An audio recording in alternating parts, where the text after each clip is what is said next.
माझे एक नातेवाईक आहेत. तसं पाहिलं तर त्यांनी त्यांच्या बालपणापासून खूप हाल आणि कष्ट घेतले होते. 4-5 भाऊ, 2 बहिणी असंही कुटुंब. अतिशय गरिबीची स्थिती. घरात एवढे लोक, पण जमीन 1 एकर पण नाही. पण उदरनिर्वाह कसा होणार? मोलमजुरी करून पोट भरायचं. ज्यांना तसं कळू लागलं की एकत्र इथं सुधारणा होणार नाही, मग गावाला आपलं भागणार नाही.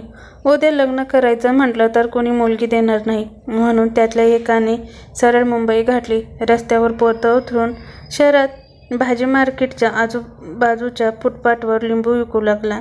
रोज सरकारी यंत्रणेचा त्रास होई. एक दिवस काय झालं, त्याच्या गावच्या एका व्यापारी माणसाने पाहिलं, हा मुलगा आपल्या गावातील आहे.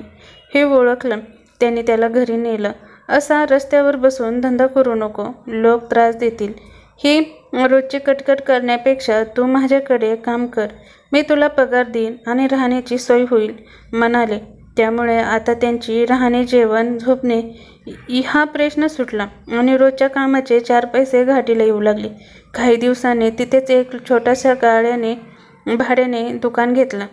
पुढे त्यांचे एका भावाला म्हणजेच घरातल्या व्यक्ती शहरात आणले. काही वर्षांनी गावाला जमीन घेतली. मोठ्या आणि लहान भावाला जमीन करायला दिली. इकडे शहरात स्वतःचा लिंबाचा धंदा सुरू झाला. बाकीच्या 2 भावांना भाजीचा धंदा सुरू करून दिला. पुढे त्यांना चांगले दिवस आले. सर्वांची लग्न झाली, मुलंबाळं झाली. मुले ही चांगली शिकली होती. सर्व घरातील मंडळी व्यापारात उतरली. इंजिनियर, वकील असलेल्या मुलामुलींना आणि सुनांना घरात काम मिळाले. घरात नोकर चाकर आले. 2 भावांकडे शेती सोपवली. इथेही दोघांचं सर्व छान होतं. मुलंही मोठी झाली. पुढे काही दिवसांनी हॉटेल टाकले आणि भरभराट झाली. पण नंतर पुढे भावांना आणि मुलांकडे वैर नको म्हणून 5 बंधू वेगळे निघाले. संपत्तीचे वाटप झाले.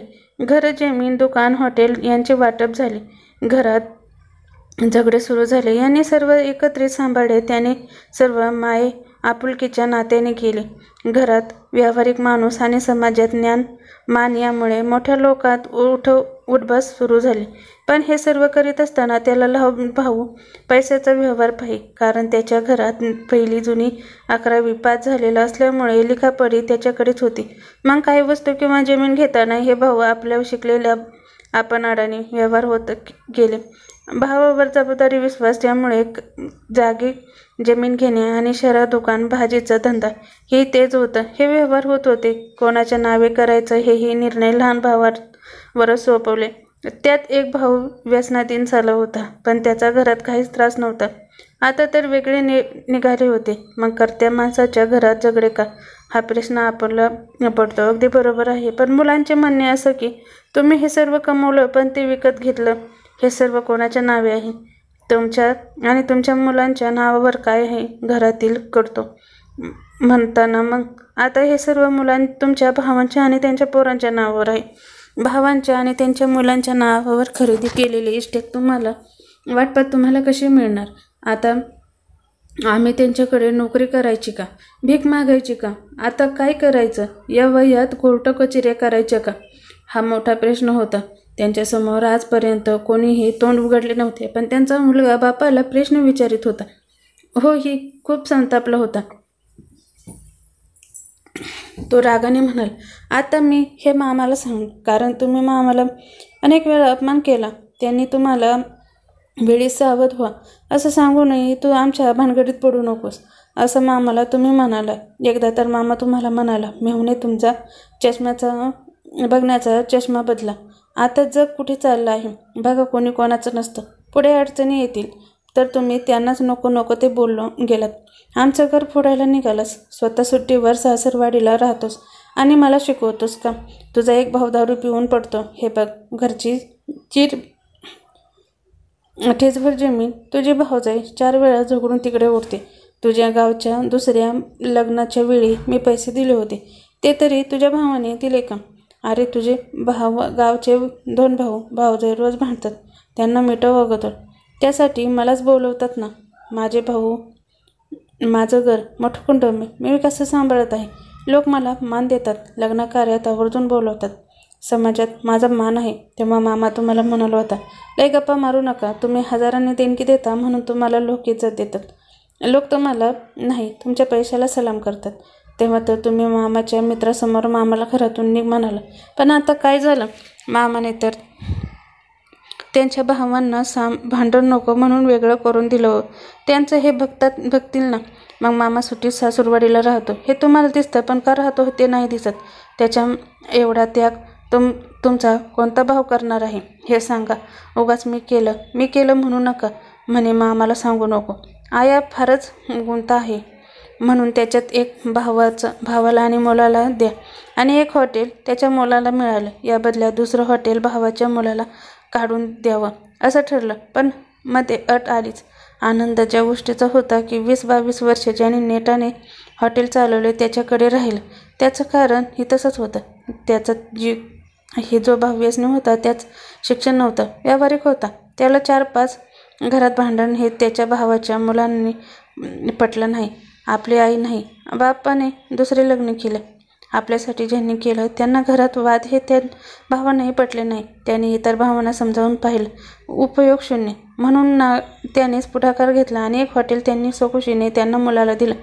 माणूस खूप चांगला, पण माझ्याशिवाय हे घर चालणार नाही हा समज त्याच्याच फायदा हळूहळू बाकीचे घेत होते. हे त्यांना भावनेच्या भरात आणि मोठेपणाच्या मुली 2 होते. एकत्र कुटुंबात असताना अचानक काय झालं कळलं नाही. पण त्यांच्या भावाचे बायकोचं देवघरी गेले आणि सर्व भावाची मुलं सांभाळण्याची जबाबदारी त्यांच्यावर आली. पुन्हा त्यांचं दुसरं लग्न त्यांचीच करू दिलं. आता तिला हे एक मूल आहे, पण ती गतिबंद. भावाच्या पहिल्या बायकोपासून झालेले 6-7 मुलं त्यांच्याकडेच राहील. आता सर्व मुलींची लग्न झाली ही त्यांनी केली. आत्यांचं माहेर पण त्यांच्याकडेच. त्यामुळे त्यांनी जे सर्व केलं हव्यासापोटी कळले नाही. त्यांनी वाढलेले सामाजिक प्रतिष्ठा पाहून गप्प होते, पण आतून कारस्थान सुरू होतं हे त्यांना कळलंच नाही. आता खूप छान आहे, वय झालं आणि हे हॉटेलवर रोज 9 वाजता जाणार. दिवसभर तिथंच राहून काय चाललं त्याच्यावर लक्ष ठेवणार. नोकर चाकर लोकांना स्वस्वभावानुसार पटकन काहीतरी बोलणार. यातूनच वाद होणार. मुलांना वाटले बापाने आता आईसोबत देवधर्म तीर्थयात्रा करीत वेळ घालवा, आम्हाला आमच्याप्रमाणे काम करू द्यावे. पण मूळ स्वभाव जात नाही. मध्यंतरी एकदा सर्व शांत झाल्यावर मला फोन आला. म्हणाले, मास्तर कुठं आहेत? गावी. कुठल्या कार्यक्रमात? मी म्हटलं घरीच आहे. मग म्हणाले, आम्ही 2-3 दिवस गावी जाणार आहोत. तूही इथं तिथं काय करतो घरात बसून? मी म्हटलं, आम्ही म्हणजे कोण हो? एवढी गाडीत जागा आहे का? तर उत्तर आलं, मी आणि तुझी बहीण ड्रायव्हर.